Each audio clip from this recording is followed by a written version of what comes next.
Hey guys, and welcome back to another video. It has been so long since I've shown my face here. We've had a lot of changes. I'm currently pregnant with baby number 4, so a lot has been happening since I last filmed. Today I am finally going to be sharing a video that I've been wanting to share with you guys for a very long time, and that would be my very first free birth experience with baby number 3. So I was hoping to be a little more presentable in this video, but life is a little crazy. My little guy is down for a nap right now, so I figured let's just do it. I've been wanting to film this forever, so let's just jump right in. So before I share my birth experience, I do want to share a brief recap of my pregnancy. So I had a perfectly healthy pregnancy, and I actually did not learn about the free birth movement until I was about 20 weeks along. So up until this point, I had a few prenatal appointments. So I got my blood work done. I also got a 20-week anatomy scan, and I did not choose to opt out of doctor's appointments until I was about 30 weeks along. So rewind a little bit. It was about my 20th week of pregnancy when I first discovered the free birth movement. I was on social media and a friend of mine had posted a picture of her birth at home, and she talked about how it was just her and her husband delivering her baby, and I thought that was the coolest thing ever. I was like, oh my gosh, like, congratulations, I wish I could do that. That's amazing. And she reached out immediately and gave me all the support and encouragement for having a free birth. And I'm so glad that she did. She was so friendly. She gave me so much information about basically how our bodies were designed to birth. We really don't need a hospital to birth our babies like we are typically taught in society today. So after she sent me all of this information and just words of encouragement, she also sent me a recommendation for a book that I've mentioned previously in one of my videos. It was in my what I bought for my unassisted home birth video. I mentioned the book there, and it was absolutely amazing. It was really all you need to birth at home and feel confident in taking care of yourself and your baby during and after labor. So anyways, I learned about the free birth movement about 20 weeks along, and at this point is when I kind of battled with it. I didn't know if that would be right for me. I was still kind of in that mind state of, what if something goes wrong? I'm almost an hour away from the hospital. What if something happens to my baby? So it took me a while to kind of get out of that fearful mind state, and it took me a lot of reading up and educating myself on physiological birth and how our bodies actually perform better during labor when we are at home in our nest and we are somewhere where we feel safe and comfortable. Something I can say is I had 2 previous hospital births, and I did not enjoy my experience with either of those. So I was not looking forward to birth in the same hospital again. There was also a part of me that battled with hiring a midwife. So I talked it over with my husband, and he was on board with absolutely anything that I wanted to do, whether I wanted to hire a midwife or not. At this point, we were actually living off-grid in an RV. So I was very adamant as to what that was going to look like. Obviously, you can birth outside in a pool. I wouldn't have been able to bring a pool into our RV because it would cave the flooring in. So for some reason in my mind, I felt like I just needed a birth pool, like it was a staple, which is not true. You don't have to have a birth pool. They are comfortable though, so there's that. But anyways, so we're living in an RV off-grid. I had no idea what this birth was going to look like, which I think is why I battled with having a midwife. There was also a part of me that was nervous about having a midwife because we live in an RV. I didn't want her coming to our house, our RV, our house, and thinking that like, these people are weird, like why are they living in an RV? When in reality, it was all by choice. And the girls, my 2 older girls, they even had their own room. It was a very nice setup. But anyways, so fast forward a little bit, we decided we were open to moving and just changing our location. And I don't know if I would say the birth was part of that. I think we were ready for a change in general.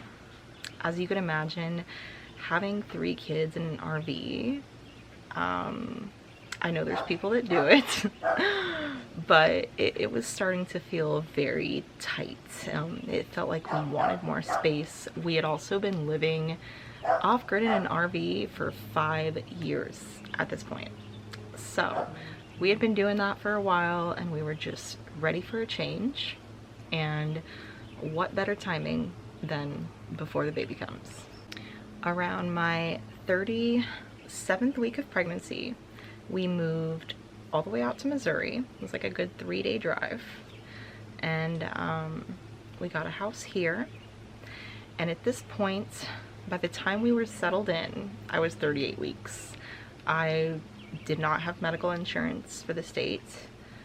I was still unsure about hiring a midwife. There was just something in me that just wanted to do it myself. I've never really been comfortable at doctor's appointments with hospital staff.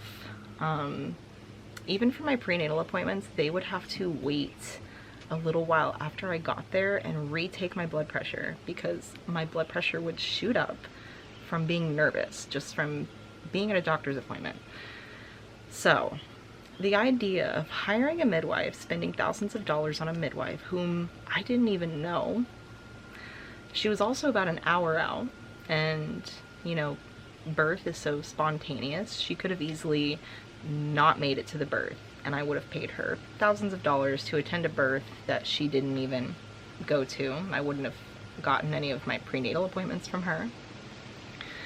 So I was kind of in a situation where I was just like, you know what, we're free birthing. I don't want to hire a midwife. I don't want someone that I don't know at my birth.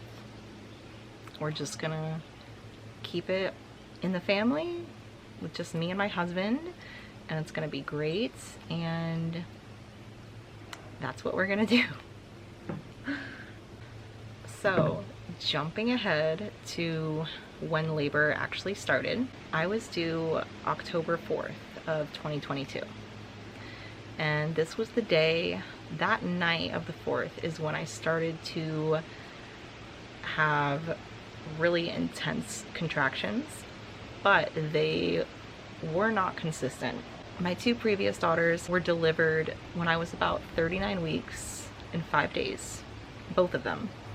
So when I started experiencing these intense contractions on his due date, I was like, oh my gosh, like he's gonna be here.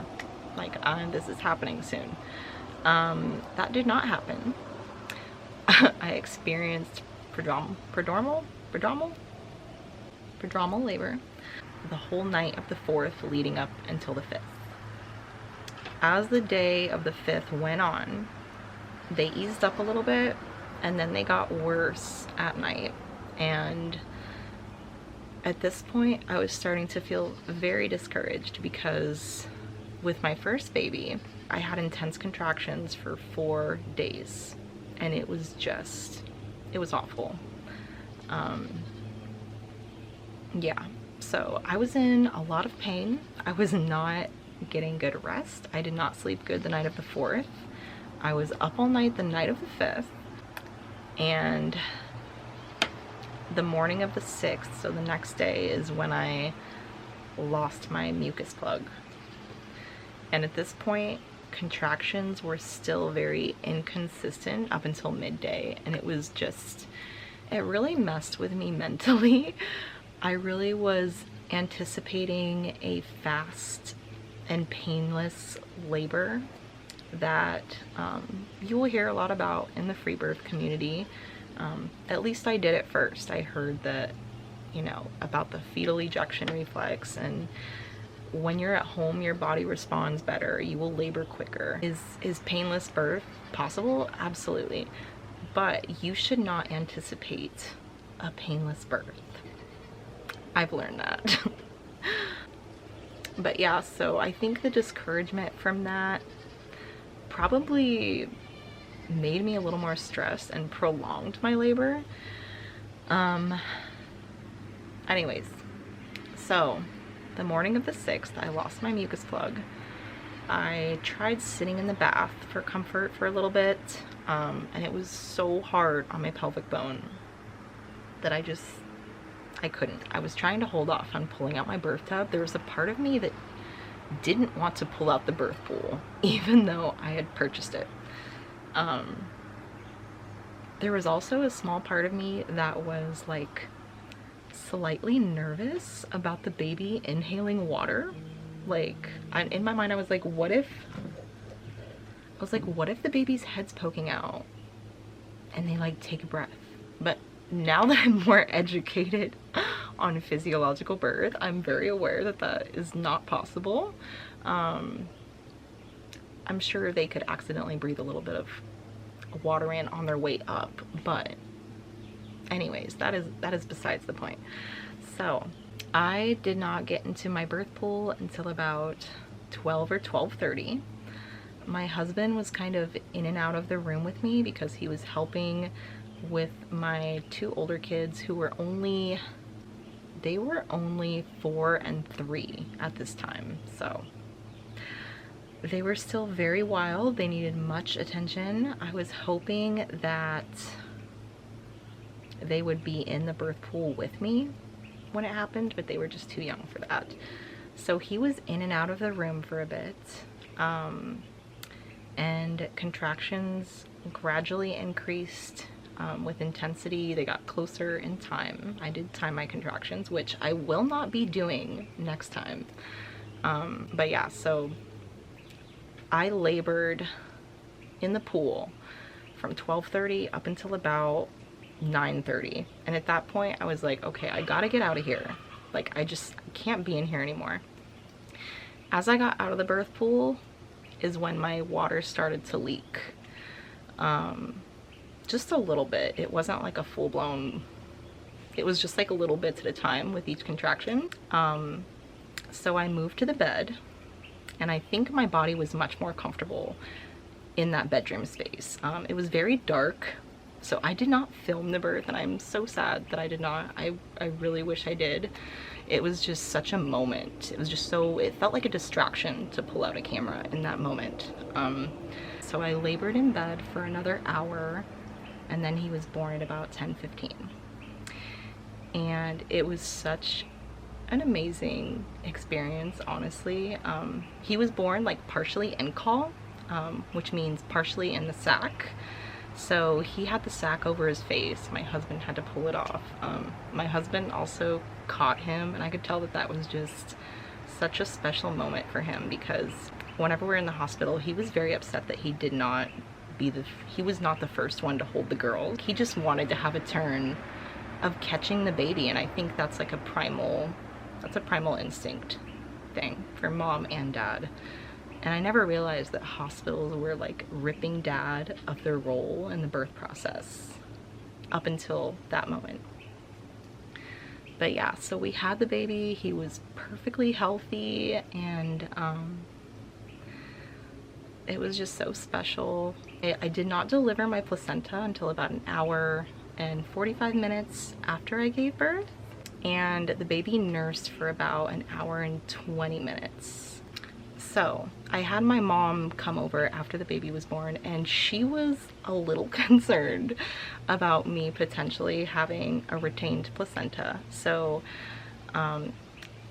after nursing for a good hour and 20 minutes, I decided to get up and move to the bathtub just because I just wanted to get clean. I just had a baby, so I'm like, I'm covered in blood and all of this, like, even though there really wasn't that much blood compared to my other births, but yeah, you're covered in fluids and stuff, you just want to be clean. So I was like, well, I'm just gonna hop in the bath and maybe I'll deliver it in there. And it was the craziest thing, like my body like pushed it out on its own. Like I didn't even have to do anything. It was wild.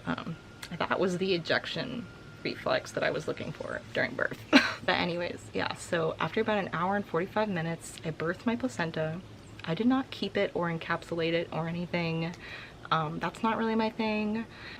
But yeah, after that, we just got baby in a diaper and got him all cozied up for the night. It was very late at this point, so we just kind of went to sleep after that, and my daughters got to meet him in the morning because they were already in bed at this point. As you can imagine, it's very late.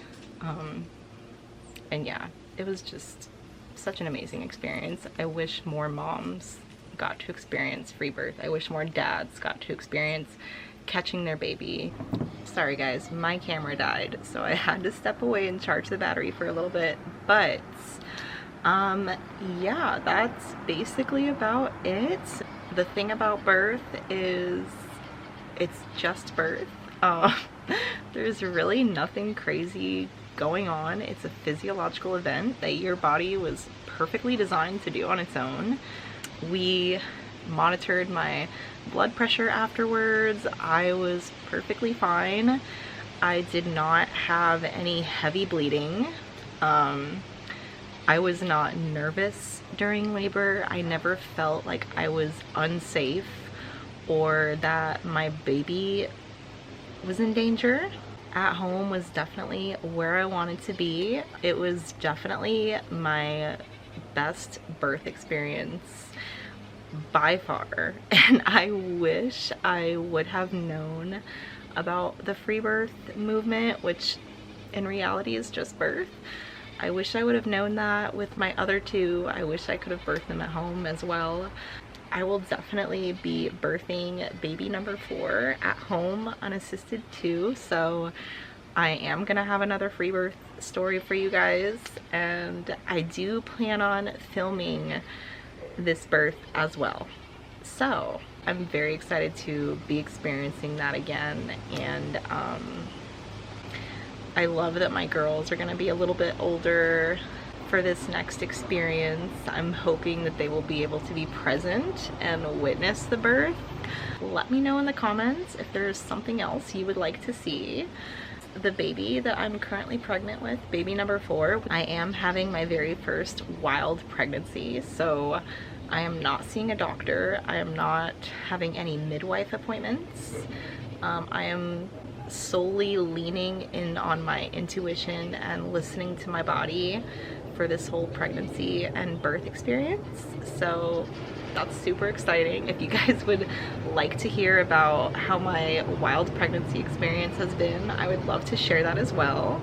Thank you all for listening. I would love to have you subscribe if you enjoyed today's video. I do plan on sharing more videos in the future, and I will see you guys in the next one. Bye guys.